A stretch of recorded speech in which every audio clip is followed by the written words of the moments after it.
Good morning, कैसे हैं आप लोग? अच्छे हैं? आज हम लोग MIC MDC सेमेस्टर 3 यूनिट 1 से जो है जिस टॉपिक साइकोलॉजी में जिस टॉपिक पे चर्चा करने जा रहे हैं, जो टॉपिक का नाम है, नोट कर लीजिए, विकासात्मक मनोविज्ञान के उद्देश्य एवं महत्व का वर्णन। विकासात्मक मनोविज्ञान के उद्देश्य एवं महत्व का वर्णन। तो विकासात्मक मनोविज्ञान का मकसद यह समझना है कि इंसान कैसे विकसित होते हैं। विकासात्मक मनोविज्ञान का क्या मतलब होता है कि इंसान कैसे विकसित होते हैं और उनके विचार व्यवहार कैसे बदलते हैं। यह विज्ञान की एक शाखा है। इस क्षेत्र के जरिए हम यह जान पाते हैं कि आदर्श विकास कैसे होता है। क्या होता है? आदर्श विकास कैसे होता है और व्यक्तिगत विकास क्यों अलग अलग हो जाता है। ठीक है, तो विकासात्मक मनोविज्ञान के उद्देश्य के बारे में है कि किसी भी विज्ञान का मूल उद्देश्य मानव कल्याण होता है। क्या होता है? विकासात्मक मनोविज्ञान के तीन जो है मूल उद्देश्य हैं। पहला है भविष्यवाणी, प्रेडिक्शन। क्या है? भविष्यवाणी। क्या है? विकासात्मक मनोविज्ञान बच्चों की शारीरिक एवं मानसिक क्रियाओं के विकास क्रम को ध्यान में रखकर बच्चों के भावी व्यक्तित्व की भविष्यवाणी करता है। इसका उद्देश्य बच्चों के भविष्य की कल्पना करना है। बच्चे भावी जीवन में सामाजिक होंगे अथवा असामाजिक, अच्छे बच्चे राजनीतिक होंगे या कवि या कलाकार होंगे अथवा समाज सुधारक होंगे, बच्चे बाल अपराधी होंगे या सफल नागरिक। ये हम लोग क्या करते हैं, उसका हाव भाव ये सब देख करके पता चल जाता है कि किस टाइप का ये बच्चा होगा। कब बोलते हैं ना, ये लड़का बहुत बदमाश निकलेगा, ये लड़का बहुत पढ़ाकू होगा, है ना, ऐसा बोलते हैं ना। वे तेज होंगे या मंद होंगे, इस प्रश्नों को ध्यान में रखकर बच्चों की भविष्यवाणी की जाती है। ठीक है, इस संबंध में विचार करने पर पता चलता है कि बच्चों की वर्तमान शारीरिक एवं मानसिक योग्यताओं, वातावरण, वंशानुक्रम, जीवन इतिहास, बुद्धि, कल्पना शक्ति, जिज्ञासा, कार्यकलाप, पूर्वजों की जीवन वृत्तांत, खेल कूद एवं विद्यालय जीवन की उपलब्धियों को भविष्यवाणी का आधार माना जाता है। इसका आधार तुलनात्मक भी हो जाता है। ठीक है, जैसे समान उम्र के बच्चों में, खासकर क्या होता है, समान उम्र के बच्चों में जो बच्चे अधिक जिज्ञासु, बुद्धिशील और क्रियाशील होते हैं, उनके बारे में यह भविष्यवाणी की जाती है कि वे महान होंगे। ठीक है, जैसे जॉन स्टुअर्ट मिल महोदय और चार्ल्स डिकेंस, प्लेटो और एरिस्टोटल महोदय इत्यादि ने अधिक बुद्धि थी। इस सब महोदय में क्या था, इन सब व्यक्तियों में, विद्वानों में अधिक बुद्धि थी। कौन कौन में? जॉन स्टुअर्ट में, मिल में, चार्ल्स डिकेंस में, प्लेटो और एरिस्टोटल में अधिक बुद्धि थी, इसीलिए उसे हम अधिक प्रतिभा संपन्न कहते हैं। अब जैसे आइंस्टीन है, वो भी काफी प्रतिभाशाली थे, तो बहुत उसके बुद्धि बहुत ज्यादा थी उसके माइंड में, है ना, तो प्रतिभाशाली उनको भी कहेंगे।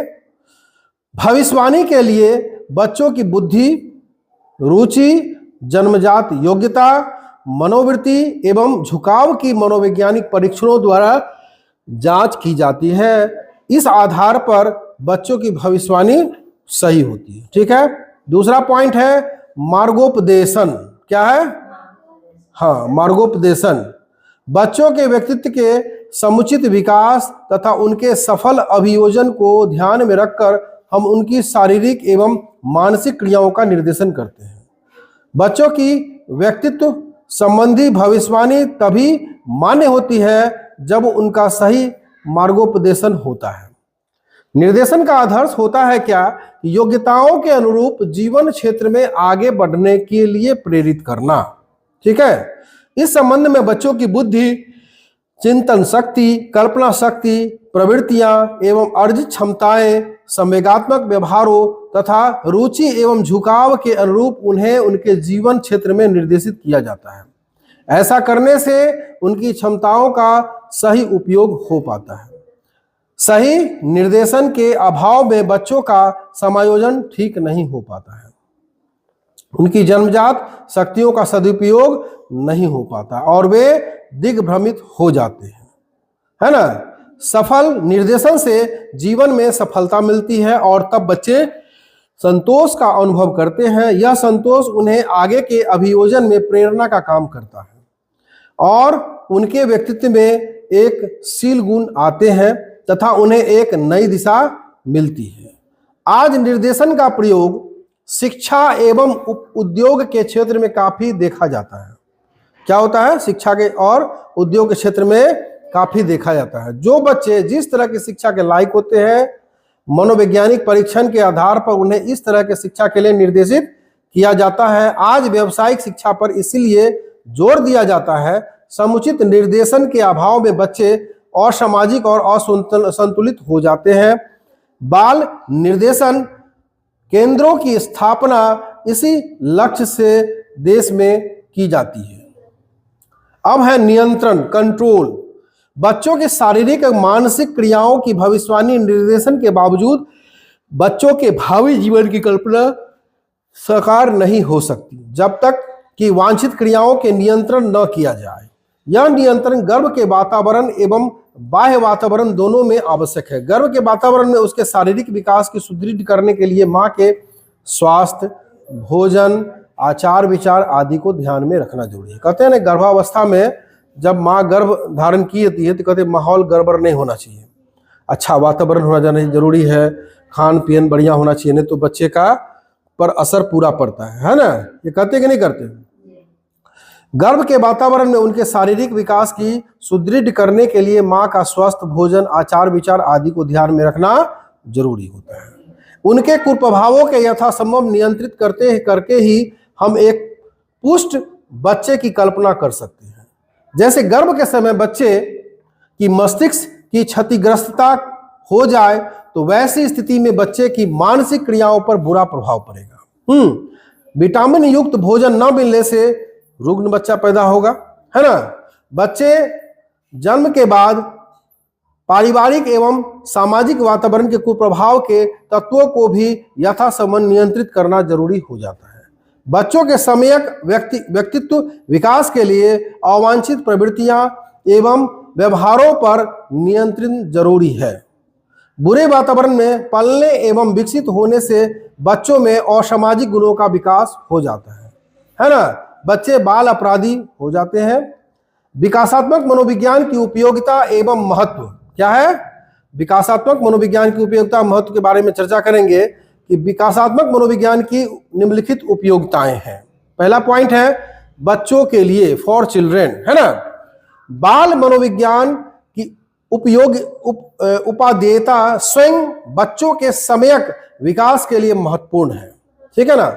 जीवन के प्रारंभिक वर्ष बच्चों की शारीरिक और मानसिक क्रियाओं के समुचित विकास के लिए आधार का काम करते हैं। भावी जीवन की नींव बचपन में पड़ जाती है। बचपन के अनुभव भावी जीवन के अभियोजन संबंधी क्रियाओं को निर्धारित करते हैं, ठीक है। दूसरा पॉइंट है कि अभिभावक के लिए क्या है? फॉर पेरेंट्स के लिए माता पिता के संपर्क में बच्चों को जन्म के बाद रहना पड़ता है।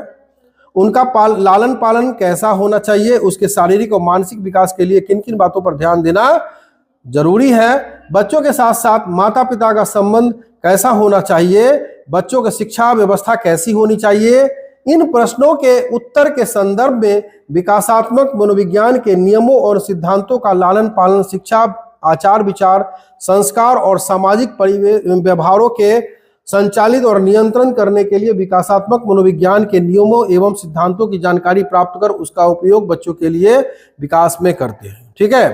तीसरा पॉइंट है शिक्षकों के लिए, क्या है? शिक्षक के क्षेत्र में मनोवैज्ञानिक नियम और सिद्धांतों की जानकारी काफी उपयोगी है। वैज्ञानिक शिक्षण के लिए बच्चों की जन्मजात योग्यता, अभिरुचि, झुकावों तथा व्यक्तिगत भिन्नता की जानकारी विभिन्न परीक्षणों द्वारा की जाती है ना, और उन्हीं के अनुसार शिक्षा के व्यवस्था की जाती है। तीव्र, मंद और सामान्य बुद्धि के छात्रों की शिक्षा की व्यवस्था अलग अलग की जाने लगी है।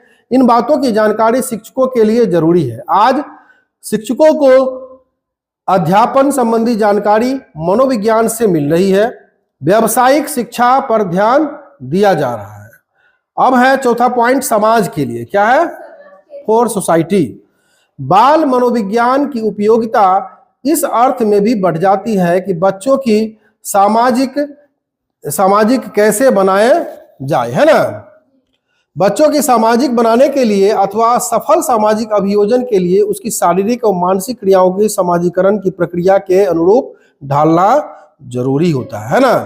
तभी बच्चों में सामाजिक आदर्शों एवं मूल्यों का आविर्भाव होता है ना। विकास के क्रम में बच्चों के वांछित व्यवहारों पर नियंत्रण रखकर सिद्धांतों द्वारा बच्चों के असामाजिक व्यवहार का उचित नियंत्रण एवं निर्देशन किया जाता है। अतः समाज के हित में बच्चों के लिए विकासात्मक मनोविज्ञान उपयोगी है। पांचवा पॉइंट है कि बाल सुधारकों के लिए आज सामान्य और असामान्य व्यवहार बच्चों में अधिक देखने को मिलते हैं। साथ ही साथ अपराधियों की संख्या में वृद्धि, बच्चों के असमंजित व्यवहार अधिक देखने को मिलते हैं। मंद एवं तीव्र तथा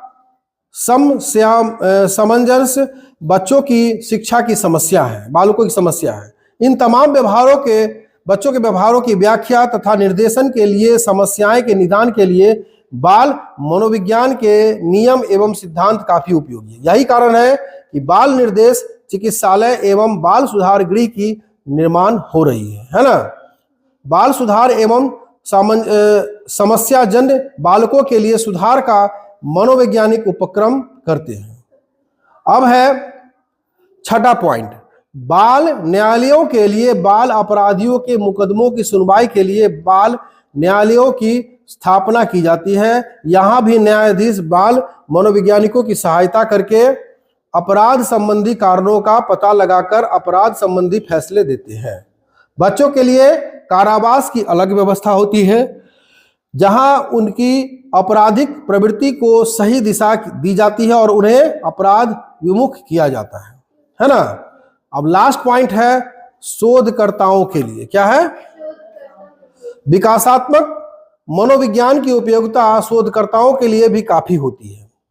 भाषा विकास, सांवेगिक विकास, संज्ञानात्मक विकास या अन्य संबंधित कोई क्षेत्र में कार्य करने वाले शोधकर्ता का वर्तमान विकासात्मक मूल तत्वों से उन्हें काफी मदद मिलती है।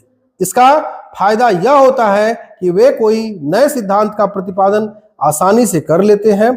इस तरह से विकासात्मक मनोविज्ञान का क्षेत्र उत्तरोत्तर बढ़ता ही जा रहा है। किस तरीके से हम लोग अब जाने कि विकासात्मक मनोविज्ञान के उद्देश्य के लिए महत्व कितना जरूरी है ना। किस तरह से बच्चे का हाव भाव, उसका चाल चलन देख करके हम लोग ये डिसाइड कर लेते हैं कि ये डॉक्टर बनेगा कि इंजीनियर बनेगा या बदमाश बनेगा कि सही नागरिक बनेगा। हम लोग पहले से ही इसका अंदाजा लगा लेते हैं। तो ये टॉपिक समझने में कोई दिक्कत हुआ तुम लोगों को? नहीं ना। और कोई तरह का बात होगा तो क्लास में आप बोलिएगा और रेगुलर रहिए। और इस तरह से हम यहीं समाप्त करते हैं। धन्यवाद।